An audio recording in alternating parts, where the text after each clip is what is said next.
Hello, my name is Virginia Corsini, and for this Python project, I was doing topic 1, sequencing.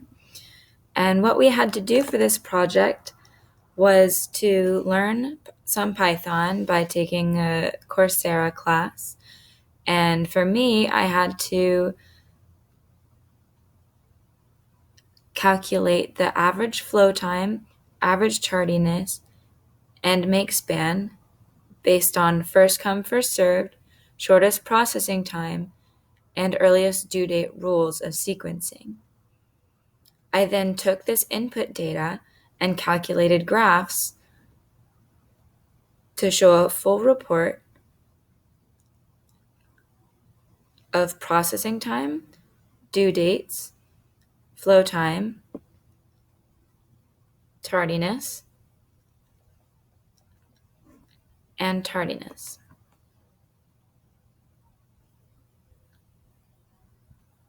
Unfortunately, my computer has a lot of issues, so I wasn't able to do as much with Python as I wanted to.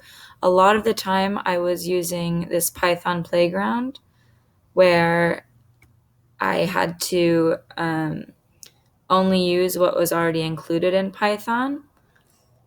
But to do this, I added a lot to my code to be able to sort the data and present it in an organized fashion.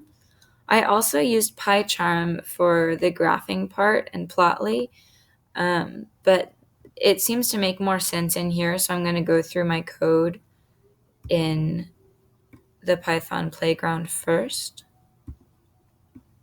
So first here I have a function that just computes an average of a list that I'm going to use later. Here is where I ask the user for inputs. So when I run the code, you'll see that you have to follow the instructions so that you can get a list of processing times, and then you'll get a list of due dates from the user.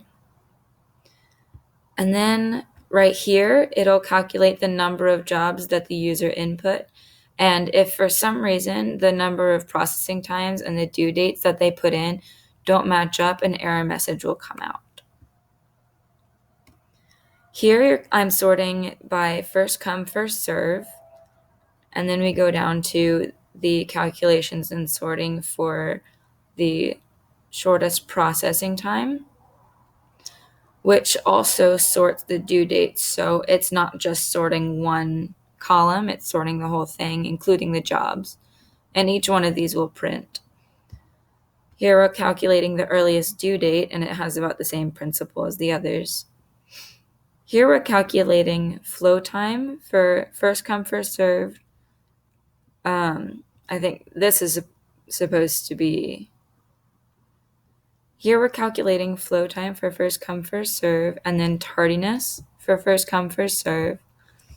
And these run through a loop to count each item in the matrix and calculate the flow time that way.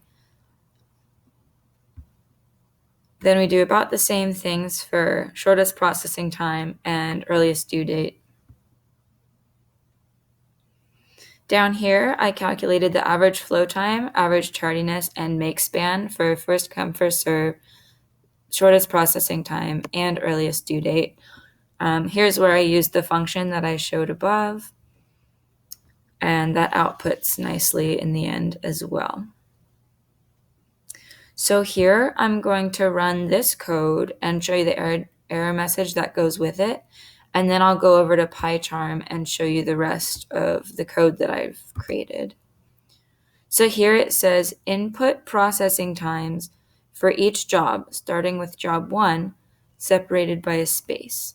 Typing anything other than an integer will exit. So if I had 5 jobs, I type in 5 numbers, and they could be decimals too. I made it so if you put a decimal, it wouldn't mess it up. But we'll put that in, and then it just asks it again, just in case you messed it up and want to try again. But to exit, we just click anything else. Now it'll ask for the number of days until it was due. And so we're going to put in the same amount of numbers as we did last time because each due date would go with a processing time. We'll click OK and then X out of that one. And then here's all the data that comes out. Okay, we have the list of processing times, the due dates, and the job number corresponding to each part that we put in. And then here you can see each of the calculations that I did for the first come, first serve, shortest processing time, and earliest due date, respectively.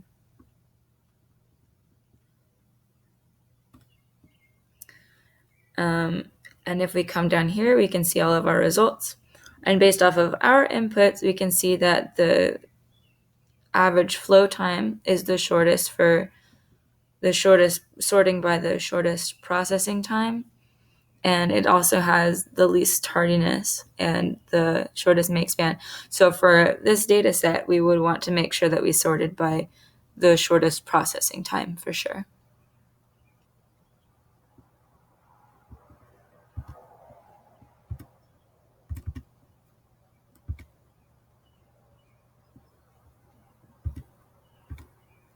Now I'm going to go to PyCharm, and I have mostly the same thing on here. However, it has changed a little bit because I added a plot, and I also would like to show you what happens when the processing times and due dates are not the same number, because there is an error statement that I added to account for that. So this should all be mostly the same. And if you go down here, you can see that I use Plotly to do the different graphs.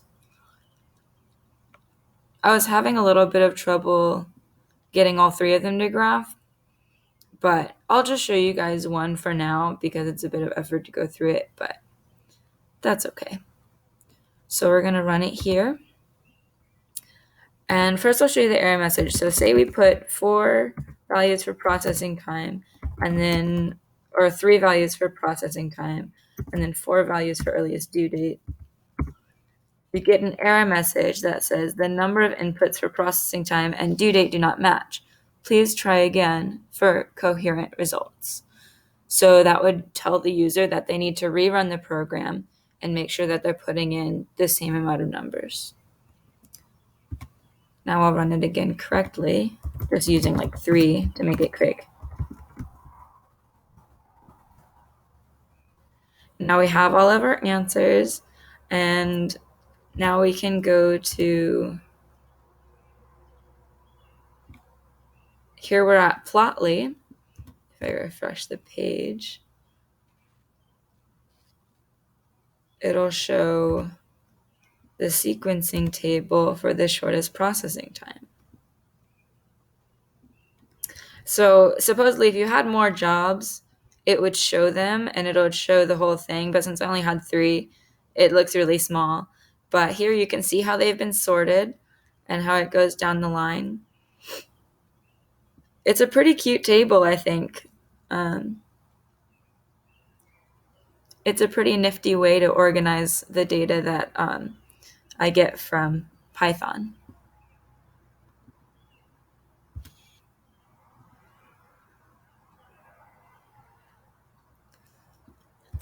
Anyway, that's my code.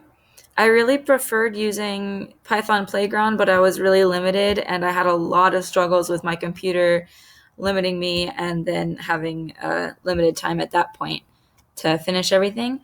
But I really like how this all looks. When I finally started to use PyCharm, it ended up looking different than it came out here. But overall, I found it really useful and I'll definitely be using it in the future. So thank you for watching my presentation. Thank you all for watching my presentation.